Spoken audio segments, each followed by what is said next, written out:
बाहर लाया गया, उसको चेयर पे बिठा दिया गया और जैसे ही चेयर पे बिठाया गया उसको दिखाया कि सामने से टोकरे में से कोबरा निकल रहा है। अगर आप मुझे अपना बड़ा भाई मानते हैं तो ये गलती नहीं करेंगे। प्रैक्टिकल्स की क्या गलती है उसको बताने से पहले बेटा मैं एक छोटी सी स्टोरी सुनाता हूं आप लोगों को। सबने सुनी होगी पर एक बार फिर से सुन लो, कोई बात नहीं, और ये सच्ची घटना है, ऑलमोस्ट सभी को।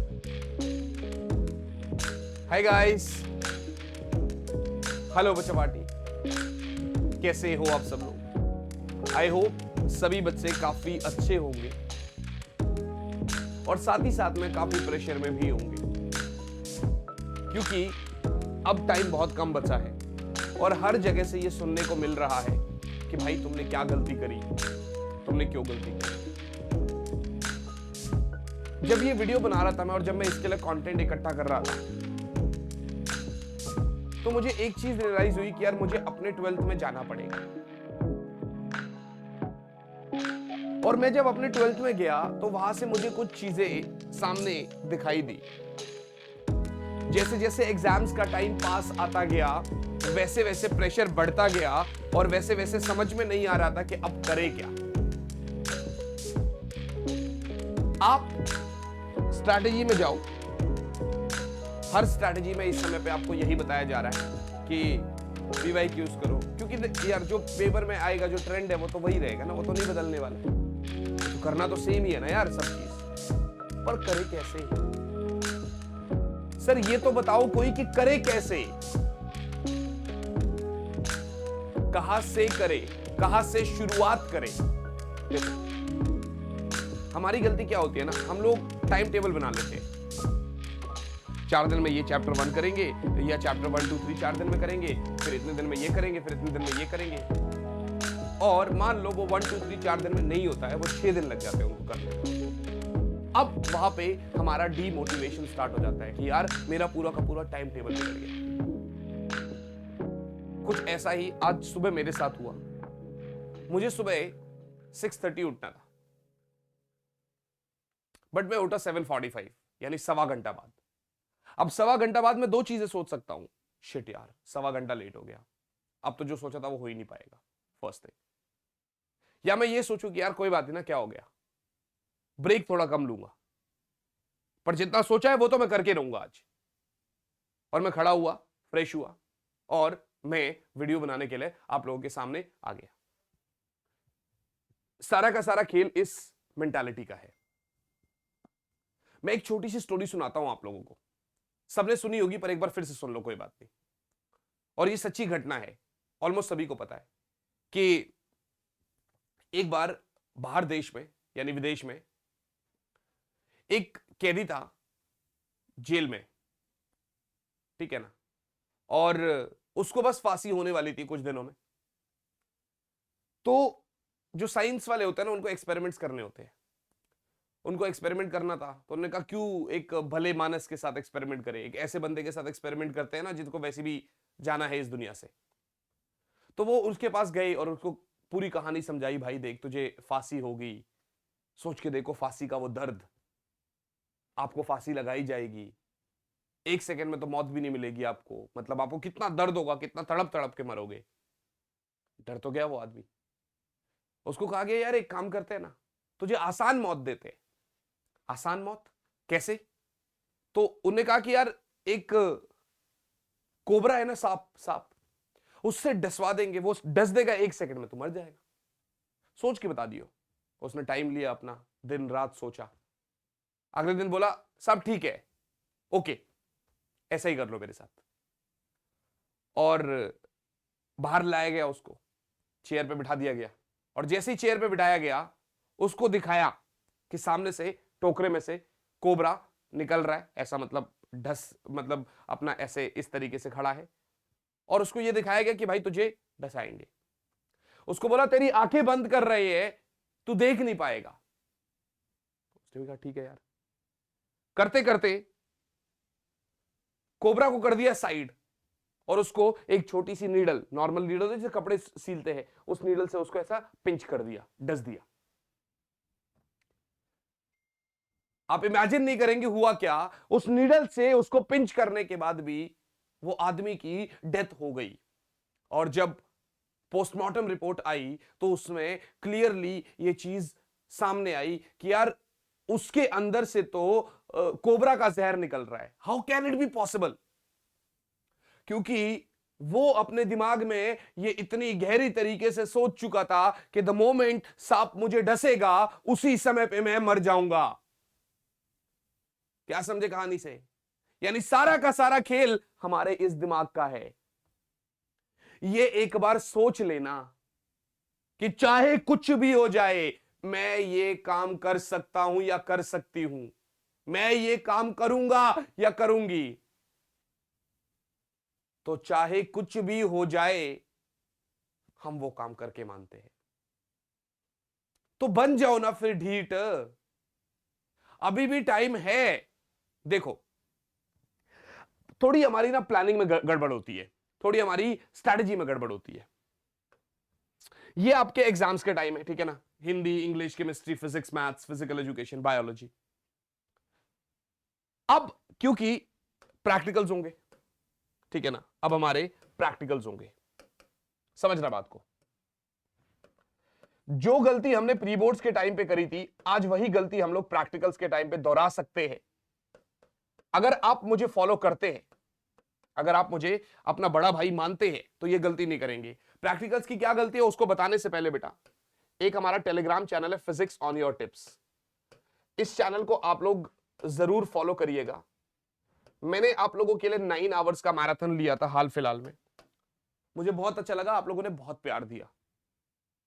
एक मैराथन फिलहाल 8 जनवरी को भी है, एक मैराथन अभी 8 जनवरी 2023 को भी है, सुबह 11 बजे। उसका लिंक भी मैं आप लोग के साथ शेयर कर दूंगा इसी ग्रुप में। इसमें हम कंप्लीट फिजिक्स करने वाले हैं फॉर्मूलाज के थ्रू, यानी कंप्लीट फिजिक्स के फॉर्मूलाज करने वाले हैं दोनों किताबों के। और ये ऐसा नहीं कि कोई शीट तुम्हारे सामने ला दी गई होगी ना, प्रॉपर बिल्कुल सामने करेंगे। Got it? यहां पर अगर हम बात करें प्रैक्टिकल्स की, तो इस गलती को बताने से पहले एक और छोटी सी बात यार, तुम अच्छा सपोर्ट कर रहे हो चैनल को, अप्रिसिएशन मैटर्स। तो मैं तुमको ये अप्रिशिएट कर रहा हूं कि तुम अच्छा सपोर्ट कर रहे हो, लेकिन जितना ज्यादा तुम और सपोर्ट करोगे, इस वीडियो को एक एक दो दो दोस्तों के साथ भी शेयर करोगे, तो YouTube को ये लगता है कि यार चैनल पे एंगेजमेंट बढ़ रही है, वहां से हमारी ग्रोथ होती है। और जितनी ज्यादा ग्रोथ होगी बेटा, उतना ही ज्यादा मुझे भी मोटिवेशन मिलेगा, मेरी भी रातों की नींद हराम होगी कि नहीं यार एक और वीडियो बढ़िया से आ जाए, कोई बढ़िया वीडियो जो चल जाए। समझ रहे हो आप लोग? तो फायदा विन विन सिचुएशन दोनों के लिए है, आपके लिए भी मेरे लिए भी। हम 9000 सब्सक्राइबर्स पे खड़े होने वाले हैं, कुछ ही टाइम में हमारे 9000 सब्सक्राइबर होने वाले हैं। 10,000 करवा दो यार। द मोमेंट 10,000 सब्सक्राइबर हो जाते हैं, ऑन द स्पॉट में एक नया 12 आवर्स का मैराथन ले लूंगा। अब ये तुम्हारे हाथ में है कि तुम्हें 10,000 सब्सक्राइबर कितने जल्दी कराने हैं, 5 दिन में, 3 दिन में, 2 दिन में, हफ्ते में, depending upon your support, right? Depending upon your sharing, depending upon your reach, तुम्हारी कितनी रीच है। खैर, प्रैक्टिकल्स की बात करते हैं यार। जो गलती हमने प्री बोर्ड्स में करी थी, सपोज करो 10 तारीख को प्री बोर्ड शुरू हो रहे हैं और 26 तारीख को प्री बोर्ड खत्म हो रहे हैं, मैं गारंटीड ये बात बोल रहा हूं कि 8 तारीख से लेकर और 26 तारीख तक आप लोगों ने वही वही सब्जेक्ट को टाइम दिया था, बीच में बहुत सारा टाइम भी वेस्ट हुआ होगा। सपोज करो फिजिक्स के पेपर के लिए 3 दिन बचे, तो वो 3 दिन में से हमने 3 दिन पढ़े नहीं है। मेंटालिटी ऐसी होती है, मेरे साथ भी हुआ है, खाली आपके साथ नहीं, सबके साथ होता है लगभग। ये हमने पढ़ा उसमें से शायद सवा दिन ही होगा, ये सोच के कि यार अभी तो बोर्ड्स में टाइम है, और वो अगर प्री बोर्ड्स नहीं आते तो शायद उस 3 दिन में से हम 2 दिन पढ़ लेते, पर प्री बोर्ड्स के चक्कर में हम सवा दिन पढ़े। वो गलती मत करना। यहां पर प्रैक्टिकल्स में होगा तुम्हारे पास टाइम, मान लो ऐसा सपोज करके चलते, मान लो 10 11 12 को प्रैक्टिकल्स हो गए। बहुत सारे बच्चों से मेरी बात हुई है तो उन्होंने मुझे बताया है कि हमारे स्कूल में ऐसा ट्रेंड चल रहा है। मुझे नहीं पता आपके स्कूल में कैसा है। मान लो 10 11 12 को एक सब्जेक्ट हो गया और 16 17 18 को दूसरा सब्जेक्ट हो गया। अब हमारा दिमाग हमको इस बात पे मजबूर करता है कि यार ये जो 12 से लेकर और ये जो 15 तक का टाइम है ना, इसके बीच में आप सिर्फ प्रैक्टिकल्स पढ़ेंगे। क्यों? प्रैक्टिकल्स बहुत इंपॉर्टेंट है। प्रैक्टिकल्स की वीडियो बनाई है मैंने, प्रैक्टिकल्स में आपको क्या क्या करना है और कैसे मार्क्स मिलेंगे, एक बार वो वीडियो देख लो, डिस्क्रिप्शन में लिंक डाल दूंगा। तो ये 12 से 15 तक का टाइम क्यों वेस्ट करेंगे आप? ये टाइम में तो आप पढ़ाई करेंगे ना, बहुत क्रूशियल टाइम है बेटा। इस समय पे हम टाइम वेस्ट नहीं कर सकते, हम बिल्कुल भी अफोर्ड नहीं कर सकते कि हम 1 सेकंड भी वेस्ट करें। आपको इस समय पे बहुत तरीके से पढ़ना पड़ेगा, बहुत प्लानिंग के साथ पढ़ना पड़ेगा। आपने अगर कोई भी चैप्टर उठा लिया, आपने अगर कोई भी चैप्टर उठा लिया, तो आप पहले उसका वन शॉट कर लो, आप पहले उसका वन शॉट कर लो, ठीक है ना। इसका वन शॉट करने के बाद अब आप भले ही इंटू टू पे देख लो इसको, इस समय पे डिटेल चीजें करना बहुत मुश्किल है, आप भले ही इसको इंटू टू पे कर लो, ठीक है ना। एक बार कर लो, फिर एक बार मतलब एक बार सुबह कर लेना, एक बार शाम को कर लेना, रिवीजन हो जाएगी आपकी। मैं पहले आपको प्रेफरेंस पीवाई क्यूज की देता हूं। हम ऑफलाइन के टीचर हैं, जब हम पेपर एनालाइज करते हैं ना, आज तक मैंने हमेशा हर एक वीडियो में बोला है एनसीईआरटी बाइबल है, एनसीईआरटी और एग्जाम्पलर तो होना ही होना चाहिए। लेकिन ये जो टाइम बचा है हमारे पास, कितना टाइम बचा है हमारे पास यार हार्ड टू हार्ड 30 दिन का टाइम बचा है, शायद 28 दिन। अगर मैं अभी एनसीईआरटी के बैक एक्सरसाइज करने लग जाऊं तो बहुत प्रॉब्लम होगा। तो इसलिए पहले वो चीज करो जो तुमको मोटिवेट करे। थोड़ा सा टाइम बचेगा तो हम वो भी करेंगे। देखो ये बात फैक्ट है, जब जब एनसीईआरटी के बैक एक्सरसाइज से सीधा सीधा क्वेश्चन उठ के आए हैं, तब तब वो पेपर टफ माना गया है। कारण ये होता है कि हम एनसीईआरटी को जनरली लगाते नहीं है, इसलिए वो टफ माना जाता है, ऐसा होता नहीं है। लेकिन इस समय पे आप मैक्सिमम नंबर स्कोर करने की तरफ जाओ, हमें 95 प्लस लेकर तो आना ही है, लेकिन उसके लिए स्टेप बाय स्टेप चढ़ेंगे ना। ऐसा तो नहीं है कि आज एनसीईआरटी उठाया, 2 सवाल भी नहीं लग रहे हैं और डिमोटिवेट होकर बैठ गए साइड में, नहीं। आप पहले थ्योरी वाला पार्ट करो, आप पीवाईक्यूज लगाओ। तीसरी बात, आप प्रैक्टिस करेंगे सैंपल पेपर की। तीसरी बात, आप प्रैक्टिस करेंगे सैंपल पेपर की।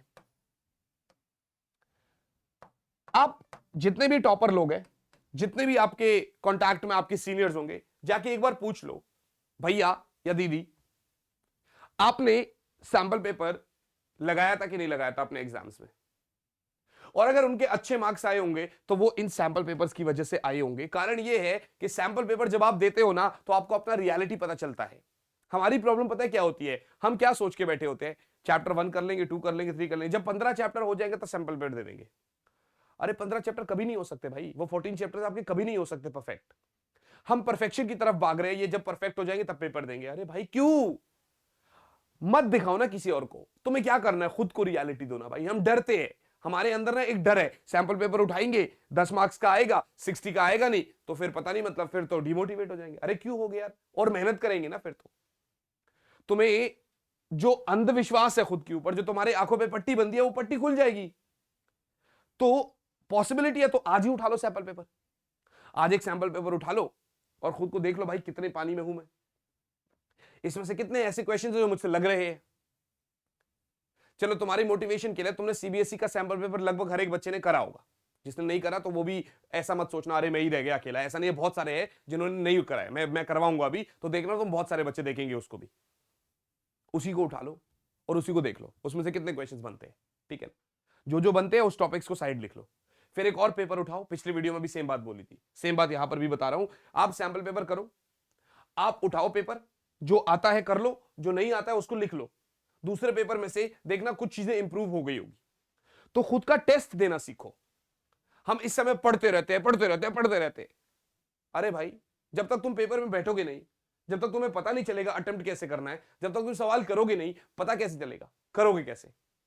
तो सैंपल पेपर मस्ट है। इसके जस्ट बाद एक वीडियो बना रहा हूं जो दिमाग में ऑलरेडी टॉपिक है, वो ये है कि आप लोग फिजिक्स को किस तरीके से गलत कर रहे हैं और किस तरीके से हमें सही तरीके से प्रिपरेशन करनी है। कमेंट में बताइएगा जरूर कि आपको ये वाली वीडियो अच्छी लगी कि नहीं लगी। अगर ये अच्छी लगी है तो फिर बनाऊंगा, नहीं तो फिर कोई बात नहीं, बना तो दूंगा, डालूंगा ही नहीं। गाइज अगर मैं यहां पे खड़ा होता हूं तो आप लोगों के लिए खड़ा होता हूं।